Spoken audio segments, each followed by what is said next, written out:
ముఖ్యమంత్రి చంద్రబాబు పర్యటనలో అసత్య ప్రచారాలు, అబద్ధాలే ఉన్నాయని విమర్శించారు కాకినాడ జిల్లా వైఎస్ఆర్సీపీ అధ్యక్షులు దాడిశెట్టి రాజా. చంద్రబాబు ప్రసంగం వినలేక సభ నుంచి మహిళలు బయటికి వెళ్లిపోయారన్నారు. సూపర్ 6 హామీలతో చంద్రబాబు ప్రజల్ని దగా చేశారన్నారు. జగన్ కంటే రెట్టింపు పథకాలు ఇస్తానని హామీ ఇచ్చి ఈ 2 ఏళ్లలో 2.5 లక్షల కోట్లకు పైగా అప్పు చేశారని మండిపడ్డారు. తుని సభ చూస్తే ప్రజలు మీకు వీడ్కోలు పలకటానికి సిద్ధంగా ఉన్నారని తెలుస్తోందన్నారు దాడిశెట్టి రాజా. మరి ఆయన చెప్పడం ఏంటంటే ఆయన 2 సంవత్సరాల పరిపాలన సూపర్ హిట్ అని చెప్పి ఆయన చెప్పడం జరుగుతుంది. మరి ఈ 2 సంవత్సరాల్లో మీరు సూపర్ 6, సూపర్ 7 అని చెప్పేసి రకరకాల హామీలు ఇచ్చారు ఈ రాష్ట్ర ప్రజలకు. మరి ఈ రాష్ట్ర ప్రజల్ని ఆ సూపర్ 6 హామీలతో మీరు వెన్నుపోటు పొడిచారు, దగా చేశారని చెప్పేసి మేము మాట్లాడుతున్నాం. మరి అవన్నీ కప్పిపుచ్చడానికి మరి మా పార్టీ మీద మా మీద దూషణలు, అసత్యాలు, లేకపోతే దుర్మార్గమైన మాటలు మాట్లాడుతూ ప్రజల్ని డైవర్ట్ చేసుకుంటూ ముందుకెళ్తారని చెప్పేసి నేను అడుగుతున్నాను.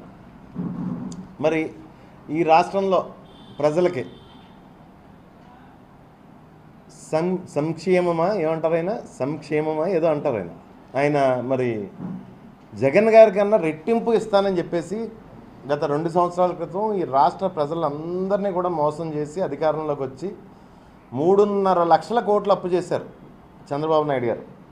3.5 లక్షల కోట్లు అప్పు చేసి ఈ రాష్ట్ర ప్రజలకు మీరు చేసింది ఏంటి?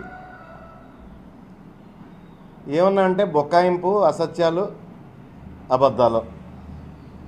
మరి ఈ రాష్ట్ర ప్రజలకి ఈ 2 సంవత్సరాలు మీరు చేసింది న్యాయం ఏంటి? ఈ రాష్ట్ర ప్రజలందరూ భావిస్తున్నారు మీరు ఈ 2 సంవత్సరాల్లో ప్రజలందరికీ, రాష్ట్రంలో ఉన్న ప్రజలందరికీ అన్యాయం చేశారని. ప్రతి సెక్షను మీ పరిపాలన వల్ల ప్రతి సెక్షను, వ్యాపారుల దగ్గర నుంచి, వ్యవసాయం చేసుకునే వాళ్ళ దగ్గర నుంచి, చదువుకున్న వాళ్ళ దగ్గర నుంచి, డాక్టర్ల దగ్గర నుంచి ప్రతి సెక్షను కూడా ఇబ్బంది పడిన మాట వాస్తవం కాదా? మరి అవన్నీ కప్పిపుచ్చడానికి మరి మీరు మా మీద అసత్య ప్రచారాలు లేకపోతే వ్యక్తిగత దోషంలో మాట్లాడుతున్నది వాస్తవం కాదా? మరి గతంలో వైఎస్ జగన్మోహన్ రెడ్డి గారు ముఖ్యమంత్రి అయిన వెంటనే ఈ రాష్ట్రం 2 సంవత్సరాల పాటు కరోనాతో ఇబ్బంది పడినా 2 సంవత్సరాలు రాష్ట్రానికి ఆదాయం లేదు, ఆర్థికమైన ఇబ్బందులు ఉన్నా సరే ఆయన పరిపాలన చేసింది 3 సంవత్సరాలు. గతంలో మీరు చేసిన విధ్వంసానికి రిపేర్ చేస్తూ, ఈ రాష్ట్రాన్ని రిపేర్ చేస్తూ ఒక్కొక్క మెట్టు ఒక్క ఇటుకు పేర్చుకుంటా జగన్మోహన్ రెడ్డి గారు ఈ రాష్ట్రాన్ని ముందుకు తీసుకెళ్ళిన మాట వాస్తవం కాదా? మరి మీరు వచ్చిన తర్వాత జగన్మోహన్ రెడ్డి గారు పేర్చిన ఇటుకలన్నీ విధ్వంసం చేసింది వాస్తవం కాదా? హెల్త్ విషయంలో, ఆరోగ్య విషయంలో కానీ, విద్యా విషయంలో కానీ, ఈ రాష్ట్ర ప్రజల ఆర్థికపరమైన విషయంలో కానీ ఈ రాష్ట్రం అధోగతి పాలవడం ఈ 2 సంవత్సరాల్లో వాస్తవం కాదా? ఈ రాష్ట్రంలో ప్రజలు ఏ సెక్షన్ ఆఫ్ పీపుల్ హాయిగా ఉన్నారు? అదేవిధంగా ఏమన్నా అంటే మీరు నేను అద్భుతాలు చేశాను, లేకపోతే సూపర్ 6 సూపర్ హిట్ చేశాను అని చెప్పేసి మీరు మాట్లాడుతున్నారు. కానీ గ్రామాల్లో మీరు వెళ్ళిన గ్రామంలో మరి మా ప్రభుత్వ హయాంలో ఒక సచివాలయం కానీ, బ్రహ్మాండమైన సచివాలయం కానీ, ఒక ఆర్బీకే సెంటర్ కానీ, ఒక హెల్త్ సెంటర్ కానీ ఒక్కసారి మీ స్టేజ్ దిగి వెళ్తే అక్కడ కనపడతాయి. లేకపోతే ఒక స్కూల్ కానీ కనపడుతుంది, మా హయాంలో మేము కట్టిన స్కూల్ కానీ కనపడుతుంది. అవన్నీ విధ్వంసం చేయలేదా మీరు ఈ 2 సంవత్సరాల్లో? ఆ స్కూల్ కానీ, ఆ సచివాలయం కానీ, ఆ ఆర్బీకే కానీ మీరు విధ్వంసం చేయలేదా? మచ్చుకు ఆ గ్రామంలోనే మీరు విజిట్ చేసిన ఆ గ్రామంలోనే ఒకసారి అలా ఎదరికెళ్ళి నడిచి వెళ్తే ఆ సచివాలయాలు అన్నీ కనపడతాయి. మరి మీరు చేసిన విధ్వంసం ప్రతి సచివాలయంలోనే కనిపిస్తుంది, ఈ రాష్ట్రంలో ప్రతి స్కూల్లోనే కనిపిస్తుంది, ఈ రాష్ట్రంలో ప్రతి హాస్పిటల్లోనే కనిపిస్తుంది. ఈ 2 సంవత్సరాల్లో మీరు చేసిన విధ్వంసం, మీ విధ్వంస పరిపాలన నుంచి ఈ రాష్ట్ర ప్రజలందరూ కూడా విముక్తి కోరుకుంటున్నారు. ఆ విషయం మీ ఎదుర్కొంటూ ఉన్న మహిళలను చూస్తేనే మీకు అర్థమవుతుంది. చంద్రబాబు నాయుడు గారు, ఈ రాష్ట్ర ప్రజలు మీ 2 సంవత్సరాల విధ్వంస పరిపాలనలో విముక్తి కోరుకుంటున్నారు. మీ ఎదురుగా ఉన్న మహిళలను చూస్తేనే మీకు అర్థమవుతుంది. మీరు మాట్లాడడం మొదలెట్టిన 10 నిమిషాలకే పరుగు మీ చుట్టూ ఉన్న మహిళలు అందరూ కనీసం నేను అద్భుతం చేశానని తప్పట్లు కొట్టండి మీరు బతిమాలుతున్నారు. మీకు భోజనాలు పెట్టాను తప్పట్లు కొట్టండి, నేను అద్భుతం చేశాను తప్పట్లు కొట్టానంటే వాళ్ళు మిమ్మల్ని పట్టించుకోవటం లేదు. అంటే అర్థం ఏంటో తెలుసా? చంద్రబాబు నాయుడు గారు చలో అని చెప్తున్నారు. ఈ రాష్ట్రంలో ఉన్న మహిళలు మీ మీటింగ్కి వచ్చిన వాళ్ళే శాంపిల్ మీరు చూస్తే మీకు అర్థమవుతుంది. దాని నుంచి డైవర్ట్ చేయడం కోసం, మీ ఫెయిల్యూర్స్ని డైవర్ట్ చేయడం కోసం మమ్మల్ని వ్యక్తిగత దోషంలో మా కుటుంబ సభ్యుల మీద మాట్లాడడం, లేకపోతే వివేకానంద రెడ్డి గారి గురించి మాట్లాడడం, జగన్మోహన్ రెడ్డి గారి తాతయ్య గారి గురించి మాట్లాడడం, తండ్రి గురించి మాట్లాడడం చూస్తుంటే ఈ రాష్ట్ర ప్రజలందరికీ తెలుసు. ఈ రాష్ట్రంలో పేదల కోసం పనిచేసిన వాళ్ళు ఎవరో, లేకపోతే ఈ రాష్ట్రంలో పెత్తందారుల కోసం పనిచేస్తున్న వాళ్ళు ఎవరో ఈ రాష్ట్రంలో ఉన్న ప్రజలందరికీ తెలుసు. మీరు ముందు సమాధానం చెప్పవలసింది ఈ రాష్ట్ర ప్రజలకి, మీ ఎదురుగా కూర్చున్న అక్క చెల్లెమ్మలందరికీ ముందు ఫస్ట్ 10 నిమిషాల్లోనే మీరు చెప్పవలసింది, తల్లికి వందనం మీరు పూర్తిగా ఇచ్చారా లేదా, లేకపోతే పూర్తి స్థాయిలో పెన్షన్లు ఇస్తున్నారా లేదా, పోనీ మీరు వచ్చిన 2 సంవత్సరాలకి ఒక్క కొత్త పెన్షన్ అన్నా ఇచ్చారా లేదా, లేదా రైతులకి మీరేం చేస్తున్నారు,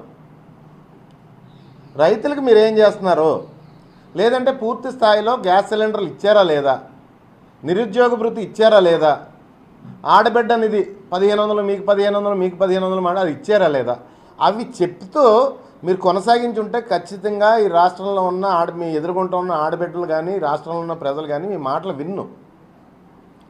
ఎప్పుడు ఊకదంపుడు సోదే మీరు చెప్పేది అంతా. ఈ గవర్నమెంట్ వచ్చిన కాడి నుంచి ప్రతి నెల 1వ తారీఖున మీరు చెప్పి ఊకదంపుడు సోదే మళ్ళీ ఇక్కడికి వచ్చి మీరు ఊకదంపుడు ఉపన్యాసం ఇచ్చారు చంద్రబాబు నాయుడు గారు. మీరు చెప్పవలసింది ఆడబిడ్డ నిధి గురించి, నిరుద్యోగ భృతి గురించి, రైతులకు మీరు ఇవ్వాల్సిన 40,000 రూపాయల గురించి మీరు చెప్పాలి ఇవన్నీ. లేదంటే మీరు ఇస్తాన్న గ్యాస్ సిలిండర్ల గురించి, వాటి గురించి మీరు చెప్తే ఈ రాష్ట్ర ప్రజలు వింటారు. కానీ ఈ రాష్ట్ర ప్రజలు కూడా నిరుత్సాహం వచ్చేసింది. ఎందుకంటే వీడు చేసేది ఏం లేదురా అని చెప్పేసి నిరుత్సాహం వచ్చింది రాష్ట్ర ప్రజలందరికీ కూడా. మరి మీరు మాట్లాడితే 10 లక్షల కోట్ల రూపాయలు జగన్ గారు అప్పు చేశారని చెప్పేసి మీరు అసత్యాలు మాట్లాడుతున్నారు. 10 లక్షల కోట్ల రూపాయలు జగన్ గారు అప్పులు చేశారని చెప్పేసి మీరు అసత్యాలు అబద్ధాలు మాట్లాడుతున్నారు. మరి కాగ్ లెక్కలు తీస్తే జగన్ గారు చేసిన అప్పు ఎంత ఉంది ఆన్ డేటా, సాక్ష్యాధారాలతో సహా కేంద్ర ప్రభుత్వం ఇచ్చిన data, CAG data, CAG data, వీటిలో జగన్ గారు చేసిన అప్పు ఎంత ఉంది? 3,40,000 కోట్ల రూపాయల అప్పు. జగన్ గారు 5 సంవత్సరాల పరిపాలనలో 2 సంవత్సరాల కష్టసాధ్యమైన కరోనా ఉండగా కూడా 3,40,000 కోట్ల రూపాయలు. మీరు పదే 10 లక్షల కోట్లు 10 లక్షల కోట్లు 10 లక్షల కోట్లు అని చెప్తూ ప్రజలను నమ్మించడానికి ప్రయత్నం చేస్తున్నారు. డాక్యుమెంటల్ ఎవిడెన్స్తో సహా ఉంది. కాగ్ చెప్పింది, కేంద్ర ప్రభుత్వం చెప్పింది, చెవిటోడు చెవులో శంఖ ఊదినట్టు 3 లక్షలు గత ప్రభుత్వం కరోనా ఉన్నా సరే 3,40,000 కోట్ల రూపాయలు అప్పే చేశారని చెప్పేసి. మరి మీ గురించి కూడా చెప్తుందే 2 సంవత్సరాల్లో 3,50,000 కోట్లు అప్పు చేశారే. ఈ రాష్ట్ర ప్రజలు అందులో ఎంత పెట్టారు మీరు? 3,40,000 కోట్లు అప్పు 5 సంవత్సరాల్లో 3,40,000 కోట్లు అప్పు చేసిన జగన్మోహన్ రెడ్డి గారు 2,72,000 కోట్లు డీబీటీ రూపంలో ఈ రాష్ట్ర ప్రజలకి పంచిపెట్టారు. పంచిపెట్టి ఈ రాష్ట్రంలో ఫైనాన్స్ ఇంజనీరింగ్ చేశారు. ఈ రాష్ట్రంలో ప్రజలందరి దగ్గర డబ్బు ఉండేది. ప్రతి నెల ఎంతో కొంత మొత్తం ప్రజల చేతిలోకి వస్తే ఆ డబ్బును ఆర్థికంగా బలంగా ఉన్న వ్యాపారస్తుల దగ్గరికి, లేకపోతే రియల్ ఎస్టేట్లోకి, పరిశ్రమల్లోకి, వాటిలోకి ఆ డబ్బు అంతా రొటేషన్ తిరుగుతూ ఉండేది. మరి ఆ డబ్బు అంతా ఏమైపోయింది? రాష్ట్రంలో ప్రజల చేతిలో ₹1 లేక విలవిల్లాడిపోతున్నారే. ఈ రాష్ట్రంలో వ్యాపారస్తులందరూ ₹1 చేతిలో లేక విలవిల్లాడిపోతున్నారే. ఏమన్నంటే జగన్ గారు విధ్వంసం అంటున్నారు. 2 సంవత్సరాల్లో 3,50,000 కోట్లు అప్పు చేశారు. మీరు ఒక్క పైసాన ప్రజలకు ఇచ్చారా? లెక్కలతో సహా 2,72,000 కోట్ల రూపాయలు రాష్ట్రంలో ప్రజలకి రొటేషన్ జరిగింది. ఈ డబ్బు అంతా రాష్ట్రంలోని ఒక దగ్గర నుంచి ఒక దగ్గరికి, ఒకళ్ళ దగ్గర నుంచి ఒకళ్ళ దగ్గరికి చేతనంగా లక్ష్మీదేవి చేతిలో ఆడింది రాష్ట్ర ప్రజల చేతిలోని. ఈరోజు ఈ రాష్ట్ర ప్రజలు 2 సంవత్సరాలు బట్టి ఏమైపోయారో మీకు అర్థమవుతుందా? అవన్నీ మంచి చేసి రాష్ట్ర ప్రజలకు ఏమన్నా మీ సోది చెప్తే వింటారు, కానీ మీరు సోది మొదలెట్టిన 10 నిమిషాలకే పారిపోయే పరిస్థితి. మరి చామవరం అంటే ఇక్కడ పక్కనే 1 కిలోమీటర్ కూడా ఉండదు. మరి అక్కడ ఉన్నవాళ్ళు సోషల్ మీడియాలో లైవ్లు ఇచ్చే పరిస్థితి మనం చూస్తూ ఉన్నాం. జగన్ గారు 2,72,000 కోట్లు బటన్ నొక్కి గౌరవంగా పేద ప్రజలకు ఇంటికి చేర్చారు. గౌరవంగా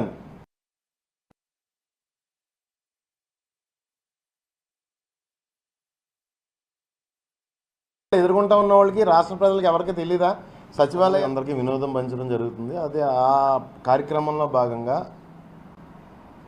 తుని నియోజకవర్గంలో ఈ నెల ఆయన స్కిట్ ఏర్పాటు చేసుకోవడం జరిగింది చంద్రబాబు నాయుడు గారు.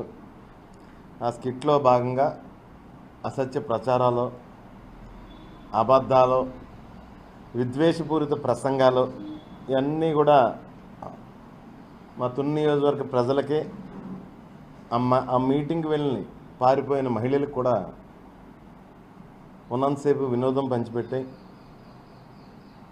మరి ఆయన చెప్పడం ఏంటంటే, ఆయన 2 సంవత్సరాల పరిపాలన సూపర్ హిట్ అని చెప్పి ఆయన చెప్పడం జరుగుతుంది. మరి ఈ 2 సంవత్సరాల్లో మీరు సూపర్ 6, సూపర్ 7 అని చెప్పేసి రకరకాల హామీలు ఇచ్చారు, రాస్తారు.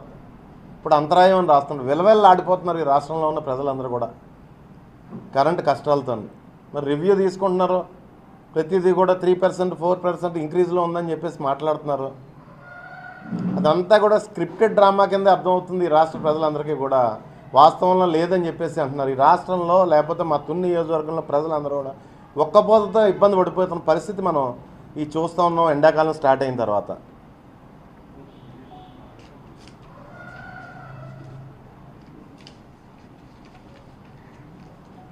అదేవిధంగా ఈరోజు మిమ్మల్ని చూస్తే నాకేమనిపించిందంటే, ఈ రాష్ట్ర ప్రజలకు కూడా మీరు చీఫ్ మినిస్టర్గా కనపడలేదు చంద్రబాబు నాయుడు గారు. వెరీ చీఫ్ మినిస్టర్గా కనపడుతున్నారు మీరు. మీ మాటలు కానీ లేకపోతే మీ అసత్యాలు కానీ చూస్తుంటే వెరీ చీఫ్ మినిస్టర్గా కనపడుతున్నారు. చీఫ్ మినిస్టర్గా మటుకి రాష్ట్ర ప్రజలకు మీ మీద గౌరవం లేదు. మిమ్మల్ని చీఫ్ మినిస్టర్గా చూస్తున్నారు ఈ రాష్ట్రంలో ప్రజలందరూ కూడా. ఎప్పుడు వెళ్ళిపోతుందా ఈ విధ్వంసం అన్నట్టు చూస్తున్నారు. మరి చూస్తున్నాం, గతంలోని పెన్షన్లు 66,34,372 మందికి పెన్షన్లు ఇచ్చేవారు జగన్మోహన్ రెడ్డి గారు. అంటే పెన్షన్ల గురించి మీరు ఎక్కువగా మాట్లాడారు కాబట్టి చెప్తున్నాను నేను. 66,34,372 మందికి జగన్మోహన్ రెడ్డి గారు పెన్షన్లు ఇచ్చేవారు. మరి మీరు వచ్చిన తర్వాత 60,11,293 మందికి మీరు పెన్షన్లు ఇస్తున్నారు. అంటే ఎంత కట్ చేస్తారు మీరు? సుమారుగా 6,23,079 మందికి పెన్షన్లు కట్ చేస్తారు ఈ రాష్ట్రంలో. ఈ రాష్ట్రంలో పేదవారికి 6,23,079 మందికి పెన్షన్లు కట్ చేశారు. అదేదో పెద్ద గొప్పకిని చెప్తున్నారు. ఈ ఒక్క పెన్షన్, కొత్త పెన్షన్ కూడా ఇవ్వలేదు. మరి ఎవరికో ఒక 50,000 సాయం చేసామంటున్నారు మీరు. వాళ్ళ విషయంలో ఈ తుని నియోజకవర్గంలో ప్రతి అభాగ్యుడికి ఎవ్వరు సాయం చేయవలసిన అవసరం లేదు. ఎందుకంటే ఒక హిస్టరీ పుస్తకం పేజీ వెనక్కి తిరిగి చూస్తే నా సాయం ఉంటుంది. ప్రతి ఒక్కరికి నా సాయం ఉంటుంది. మీరు ఈరోజు స్టేజ్ మీద గొప్పగా చెప్పిన అమ్మాయికి కూడా మేము ఆల్రెడీ సహాయ సహకారాలు అందించి పెన్షన్ పెట్టడమే కాదు, వాలంటీర్ జాబ్ ఇవ్వడమే కాదు, భర్తలు చనిపోయిన తర్వాత మేము చాలా జాగ్రత్తగా చూసుకున్నాం. మీరు ఈరోజు మార్కెటింగ్ చేసుకుంటున్నారే, ఆ మార్కెటింగ్ చేసిన అమ్మాయి గురించి. అదే మీ అధికారులు, కలెక్టర్లు వచ్చి అభాగ్యుల మాట వింటున్నారే, ఒక పేజీ వెనక్కి తిప్పితే ప్రతి ఒక్కరి దాంట్లోని మా హస్తం ఖచ్చితంగా ఉంటుంది, మా సాయం ఖచ్చితంగా ఉంటుంది. మేము అధికారం దూరంగా ఉన్నాం కాబట్టి వాళ్ళు అభాగ్యుల కింద మారుతున్నారు.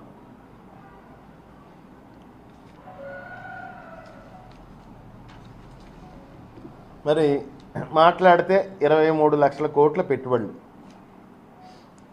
23 లక్షల ఉద్యోగాలు, 23 లక్షల కోట్ల పెట్టుబడులు, 23 లక్షల ఉద్యోగాలు చంద్రబాబు నాయుడు గారు మాటలు. మొన్నే మరి పక్కనే పాకిరపేటలో ఒక కొబ్బరికాయ కొట్టారు స్టీల్ ప్లాంట్కి. ఉన్న స్టీల్ ప్లాంట్ ఏమో ప్రైవేట్ పరం చేసేస్తున్నారు. ప్రెస్టీజియస్ వైజాగ్ స్టీల్ ప్లాంట్ని ప్రైవేట్ పరం చేస్తున్నారు. జిందాల్ ఒప్పందాలు కుదుర్చుకున్నది జగన్మోహన్ రెడ్డి గారు. ల్యాండ్ ఎక్విజేషన్ చేసింది జగన్మోహన్ రెడ్డి గారు. సరే అయిపోయింది, మాకేం రాకూడదు, పోనీ మేము ఏమన్నా మాట్లాడితే క్రెడిట్ చోరీ ఇదేది అంటారు. సరే మీరు వచ్చి కొబ్బరికాయ కొట్టారు. కొబ్బరికాయ కొడితే కొబ్బరికాయ పగులుతుంది, పనులు మొదలవుతాయి ఆ స్టీల్ ప్లాంట్కి. కొబ్బరికాయ కొట్టి 1,00,000 ఉద్యోగాలు అంటారు. ఇచ్చేసాం 1,00,000 ఉద్యోగాలు. ఇంకో 23 లక్షల ఉద్యోగాలు ఇచ్చేసినట్టే ఆ 1,00,000 ఉద్యోగాలు కూడా ఇచ్చేశారు. నేను మరీ చెప్తున్నాను, స్టీల్ ప్లాంట్ వస్తే ఎన్ని ఉద్యోగాలు వస్తాయి?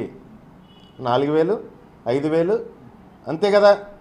మరి లోకల్గా ఉన్న వాళ్ళకి ఎన్ని ఇస్తారు? అందులో స్థానికులకి అంటే తుని పాకిరపేటలో నిరుద్యోగులకి ఎన్ని ఇస్తారు? ఎన్ని ఉద్యోగాలు ఇస్తారు? లేకపోతే జిందాల్ వాళ్ళు సొంత స్టేట్ నుంచి ఎంతమంది తెచ్చుకుంటారు? 1,00,000 ఇచ్చేసాను, 23 లక్షల ఉద్యోగాలు ఇచ్చేసాను. ఈ రాష్ట్రంలో యువకులందరితోనే ఒక మీటింగ్ పెట్టి మీరు మాట్లాడండి, 23 లక్షల ఉద్యోగాలు ఎంతమందికి ఇచ్చారో అని చెప్పేసి. మేము మేనిఫెస్టోలో ముందు మీ మేనిఫెస్టోలో నిరుద్యోగ భృతి ఇవ్వండి బాబు అని చెప్పేసి మేము అడుగుతున్నాం. మేము మేనిఫెస్టోలో పెట్టిన నిరుద్యోగ భృతి ఇవ్వండి బాబు అని అడుగుతున్నాం. సరే, ఇంకో మేనిఫెస్టో ఉంది షణ్ముఖ వ్యూహం అని, దాని గురించి తర్వాత మాట్లాడతాను. మరి ఏమన్నా మాట్లాడితే ఇవన్నీ మేము అడుగుతుంటే ఈ పెన్షన్ల గురించి, నిరుద్యోగుల గురించి, రైతుల గురించి, మహిళల గురించి మేము మాట్లాడితే రాజారెడ్డి గారు ఫ్యాక్షనిస్టు. అంటే జగన్ గారు తాతయ్య గారు, ఆయన చనిపోయి 27 సంవత్సరాలు అయింది. స్వర్గస్థులై 27 సంవత్సరాలు అయింది ఆయన చనిపోయి. ఆయన ఫ్యాక్షనిస్ట్ అట. ఆయన హత్య చేసింది ఎవరో? ఈ తెలుగుదేశం నాయకులు కదా. 99లో ఆయన చంపేస్తే ఆయన్ని ఆ చంపిన వాళ్ళు తీసుకెళ్ళి తెలుగుదేశం పార్టీ ఆఫీసులో దాచింది మీరు కాదా? ఆయన ఆ సబ్జెక్ట్ ఇప్పుడు జగన్మోహన్ రెడ్డి మీరు ఈ ప్రజలకు ఏం చేస్తున్నారు, ఈ రాష్ట్ర ప్రజలకు ఏం చేస్తున్నారు, ఈ రాష్ట్రానికి ఏం చేస్తున్నారో చెప్పాలి. కానీ ఎప్పుడో స్వర్గస్థులైన జగన్మోహన్ రెడ్డి గారు తాతయ్య గారి గురించి, లేకపోతే డాక్టర్ వైఎస్ రాజశేఖర రెడ్డి గారి గురించి, రాజశేఖర రెడ్డి గారి గురించి. రాజశేఖర రెడ్డి గారిని గుర్తు చేస్తే మీకే ప్రమాదం. రాజశేఖర రెడ్డి గారిని గుర్తు చేస్తే రాజశేఖర రెడ్డి గారు ఒకరో గుర్తురారు. రాజశేఖర రెడ్డి గారితో పాటు ఫీజు రియంబర్స్మెంట్ గుర్తొస్తుంది, ఆరోగ్యశ్రీ గుర్తొస్తుంది, ఉచిత కరెంటు గుర్తొస్తుంది, వ్యవసాయం గుర్తొస్తుంది ఈ రాష్ట్ర ప్రజలకి. రాజశేఖర రెడ్డి గారిని మాటికి గుర్తు చేయడం మీకే నష్టం. రాజశేఖర రెడ్డి గారు ఏం చేశారో, జగన్మోహన్ రెడ్డి గారు ఏం చేశారో ఈ రాష్ట్ర ప్రజలందరికీ తెలుసు. ఈ రాష్ట్రంలో ఉన్న ప్రజలందరికీ తెలుసు. ఖచ్చితంగా టైం వచ్చినప్పుడు ఈ రాష్ట్రంలో ఉన్న ప్రజలందరూ చెప్తారు. మళ్ళీ మాట్లాడితే బాబాయ్ వివేకానంద రెడ్డి గారి గురించి మాట్లాడతారు. మరి వివేకానంద రెడ్డి గారిని మర్డర్ చేసినోడు ఏం పేరు? ఆయన పేరు దస్తగిరి. లైవ్ డిబేట్లో పాల్గొంటూ లైవ్లో చెప్పాడు కదా, నేనే వివేకానంద రెడ్డి గారిని చంపానని. ఆ దస్తగిరికి లాయర్ ఎవరు? చంద్రబాబు నాయుడు గారు మీ లాయర్ ఎవరు? దస్తగిరికి లాయరు సిద్ధార్థ లోత్రా గారే. చంద్రబాబు నాయుడు గారు మీ లాయరు సిద్ధార్థ లోత్రా గారే. కోట్ల రూపాయలు ఫీజు కింద తీసుకుంటారు. మాట్లాడితే బాబాయ్ హత్య. మీరు ముఖ్యమంత్రిగా చిన్నప్పుడు జరిగిన హత్య సార్ అది. అందులో మీ హస్తం ఉందని చెప్పేసి అందరూ మాట్లాడుకున్న పరిస్థితి. మాకు మీడియా ఉంది, మాకు సోషల్ మీడియా ఉంది, మేము తమ్మిని బమ్మి చేయగలమని చెప్పేసి హత్య చేసిన వాడిని మీ పక్కన పెట్టుకుంటారు. మీ లాయర్తో వాదింతారు. ఆయనకి మీకు ఒకటే లాయరు. పోనీ ఆ లాయర్ని పెట్టుకున్న స్తోమత అతనికి ఉందా? దస్తగిరి అన్న అతని పరిస్థితి ఏంటన్నది రాష్ట్రంలో ఉన్న వాళ్ళు ఎవరికి తెలీదా? అతడి తరపున మీరు వాదింతారు, తిరిగి నిందలు మా మీద వేస్తుంటారు. రాష్ట్ర ప్రజలు ఖచ్చితంగా సమాధానం చెప్పాలి చంద్రబాబు నాయుడు గారు. మీరు అదేవిధంగా ఇంకొక విషయంలో మీరు సమాధానం చెప్పాలి. వంగవీటి మోహన్ రంగా గారి హత్య విషయంలో ఈ రాష్ట్ర ప్రజలకి మీరు సమాధానం చెప్పాలి. నేను డిమాండ్ చేస్తున్నాను. వంగవీటి మోహన్ రంగా గారు హత్య విషయంలో ఈ రాష్ట్రంలో ఉన్న అందరూ కూడా ఆ రోజు మీ క్యాబినెట్లో మంత్రి హరిరామయ్య జోగయ్య గారితో సహా మీ సహచరుడు, మీ తెలుగుదేశం పార్టీ మంత్రి హరిరామ జోగయ్య గారితో సహా మీ వైపు వేలెట్ చూపించారు. మీపై వేలెట్ చూపించారు. రంగా గారు ఎందుకు ఆ రోజు నిరాహారదీక్ష చేస్తున్నారు? సుమారు 4-5 రోజులు నిరాహారదీక్ష చేసి ఉన్నారు. ఆయన ఓపిక లేదు ఆయనకి. పేద ప్రజల ఇళ్ళు గురించి ఆయన నిరాహారదీక్ష చేస్తున్నారు. విజయవాడలో పేదల ఇళ్ళు గురించి ఆయన నిరాహారదీక్ష చేస్తుంటే ఆ రోజే మీరు మతాన్ని అడ్డుపెట్టుకుని నల్ల డ్రెస్సులు వేసుకుని బస్సులో వచ్చి ఆయన మీద బాంబులు వేసి నరికి చంపించారు. దానికి మీరు సమాధానం చెప్పాలి. మరి వెలగపూడి రామకృష్ణ బాబు వైజాగ్ ఎమ్మెల్యే మీ పార్టీ అయినా ఆయనే ప్రధాన నిందితుడు. అందులో ఆయన మీ దగ్గర పక్కన పెట్టుకుని మరి కాపాడలేదా మీరు? దానికి కూడా మీరు ఆన్సర్ చేయాలి కదా. రాజారెడ్డి గారి విషయంలో సమాధానం చెప్పాలి, వివేకానంద రెడ్డి గారి విషయంలో సమాధానం చెప్పాలి, వంగవీటి మోహన్ రంగా గారి విషయంలో సమాధానం చెప్పాలి. ఇంకా పెంచుకుంటూ పోతే చాంతాడంత లిస్ట్ ఉంటుంది. పెంచుకుంటూ పోతేనే ఏమన్నా అంటే వ్యక్తిగత దోషంలో మీరు రాష్ట్ర ప్రజలకు ఏం మంచి చేశారో చెప్పండి అయ్యా అంటే వ్యక్తిగత దోషంలో, ఈ రాష్ట్రంలో కరెంటు కోతలు విపరీతంగా ఉన్నాయంటే వ్యక్తిగత దోషంలో, ఈ రాష్ట్రంలో ఆడపిల్లకి ఆడబిడ్డ నిధి ఇవ్వండి అయ్యా అంటే వ్యక్తిగత దోషంలో, రైతులకు 40,000 ఇవ్వండి అయ్యా అంటే వ్యక్తిగత దోషంలో, గ్యాస్ సిలిండర్లు ఇవ్వండి అయ్యా మీరు ఇచ్చిన హామీ అంటే వ్యక్తిగత దోషంలో. వాటి మీదే కాలం నడిపేస్తున్నారు తప్పిస్తే ఈ రాష్ట్ర ప్రజలు ఎవరికి కూడా మంచి చేసే ఉద్దేశంతో మీరు లేరు చంద్రబాబు నాయుడు గారు అని చెప్తున్నాను నేను. మరొకసారి గుర్తు చేస్తున్నాను, ఈరోజు మీటింగ్ చూస్తే, తునిలో జరిగిన మీటింగ్ మీరు చూస్తే మీకు వీడ్కోల్ బటన్ నొక్కడానికి ఈ రాష్ట్ర ప్రజానీకం అంతా సిద్ధంగా ఉన్నారని చెప్పేసి మీకు అర్థమవుతుందని చెప్పి తెలియజేసుకుంటున్నాను. Thank you. గొడ్ల పార్టీయా? వైఎస్ఆర్ కాంగ్రెస్ పార్టీ చంద్రబాబు నాయుడు గారికి మంచి పార్టీ ఎలా అవుద్ది? గొడ్ల పార్టీ అవుద్ది చంద్రబాబు నాయుడు గారికి. ఎందుకంటే ఈ కూటమి ప్రభుత్వానికి వైఎస్ఆర్ కాంగ్రెస్ పార్టీ అంటే భయం. వీళ్ళని చీల్చి చెండాడతాం అలాగని ప్రజల సహాయంతో, ఈ రాష్ట్రంలో ఉన్న ప్రజల సహాయంతో, ఈ రాష్ట్రంలో ఉన్న నిరుద్యోగుల సహాయంతో, ఈ రాష్ట్రంలో ఉన్న రైతుల సహాయంతో చీల్చి చెండాడతామని భయం వైఎస్ఆర్ కాంగ్రెస్ పార్టీ అంటే ఈ కూటమి ప్రభుత్వానికి. దానికే మమ్మల్ని గొడ్ల పార్టీ, లేకపోతే మాది మంచి పార్టీ అంటారు వాళ్ళు. మేమంటే భయం కాబట్టే మేము మంచి మనుషుల్లాగా వాళ్ళకి కనిపించాం.